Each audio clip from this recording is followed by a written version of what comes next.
বন্ধুরা, FIFA Asian Cup 2026-এর officially draw বেরিয়ে গেছে, যেখানে ইন্ডিয়া রয়েছে গ্রুপ এতে।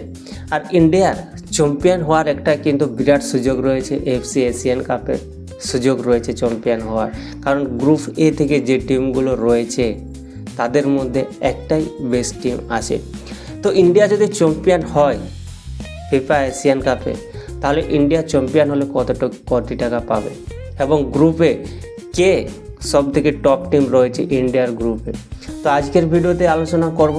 তো ভিডিওটি শেষ পর্যন্ত দেখতে থাকো। আর আমার চ্যানেলে যদি কেউ নতুন এসে থাকো, চ্যানেলটি সাবস্ক্রাইব করে নাও, কারণ এই চ্যানেলে তোমরা ফুটবল রিলেটেড কন্টেন্ট পেয়ে থাকো। তো প্লিজ সবাই চ্যানেলটি সাবস্ক্রাইব করে নাও।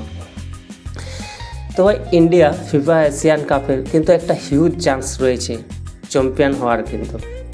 কারণ ফিফা যে দক্ষিণ এশিয়ার টিমগুলোকে ডিভিশন 1 এবং ডিভিশন 2-তে রেখেছে, এবং ডিভিশন 1-এ যে টিমগুলো রয়েছে সেখানে ডিভিশন 1-এ রয়েছে Indonesia, India, Malaysia, Singapore, Vietnam, Pakistan, Thailand এবং ফিলিপিন্স। এই টিমগুলো রয়েছে ডিভিশন 1-এ। এবং ডিভিশন 2-তে যে টিমগুলো রয়েছে সেখানে Hong Kong, Myanmar, Brazil, Cambodia, Timor Leste আর লস, এগুলো ডিভিশন 2-তে রয়েছে। এবার ডিভিশন 1-এ যদি গ্রুপ এর দিকে আমরা নজর রাখি, যেখানে গ্রুপ এতে রয়েছে আমাদের ইন্ডিয়া, তো আমরা যদি গ্রুপ এতে যদি দেখি আমরা, সেখানে গ্রুপ এতে ইন্দোনেশিয়া ইন্ডিয়ার সাথে খেলবে, ইন্দোনেশিয়া, মালয়েশিয়া এবং সিঙ্গাপুর। যেখানে সিঙ্গাপুর বেস্ট টিম, যদি সিঙ্গাপুরকে বিট করতে পারে আশা করা যায় যে গ্রুপের টপ হয়ে ফাইনালে যেতে পারে আমাদের ইন্ডিয়া। এবং যদি চ্যাম্পিয়ন হয়ে যায়, সেখানে কিন্তু একটা হিউজ অ্যামাউন্ট কিন্তু রয়েছে ফিফার তরফ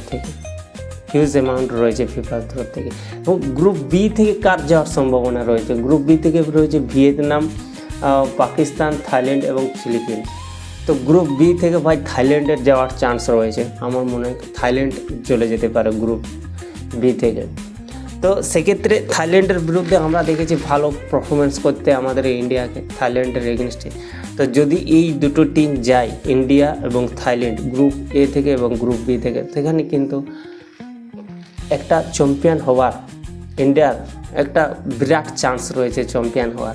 এবং যদি ইন্ডিয়া চ্যাম্পিয়ন হয় তাহলে কত কোটি টাকা পাবে? যদি ইন্ডিয়া চ্যাম্পিয়ন হয় তাহলে প্রায় 9.3 কোটি টাকা পাবে, অর্থাৎ 9 কোটি 3 লাখ টাকা পাবে। 9 কোটি 3 লাখ টাকা পাবে যদি ইন্ডিয়া চ্যাম্পিয়ন হয়। এটা কিন্তু জেতার একটা বড় সুযোগ রয়েছে ইন্ডিয়ার কাছে। ইন্ডিয়া অলরেডি পার্টিসিপেন্ট করার জন্য কিন্তু 1 কোটি 2 লাখ টাকা পেয়েছে। ফিফা এশিয়ান কাপে পার্টিসিপেন্ট করার জন্য 1 কোটি 2 লাখ টাকা পেয়েছে। যদি চ্যাম্পিয়ন হয়ে যায় তাহলে কিন্তু 9 কোটি 3 লাখ টাকা পাবে। এবং যারা পার্টিসিপেন্ট করেছে তো ডিভিশন 2-তেও যদি কেউ চ্যাম্পিয়ন হয়, ডিভিশন 2-তে রয়েছে 2.8 কোটি টাকা। ডিভিশন 2-তে যারা চ্যাম্পিয়ন হবে তারা কিন্তু 2.8 কোটি টাকা পাবে।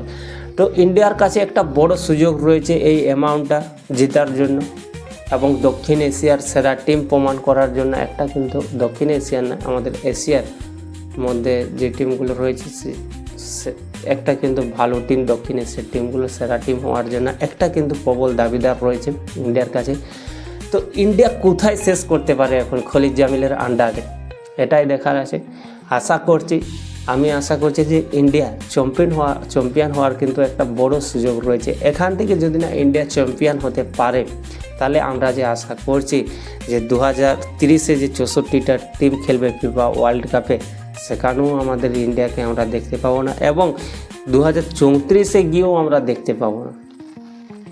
2034-এ গিয়েও আমরা দেখতে পাবো না।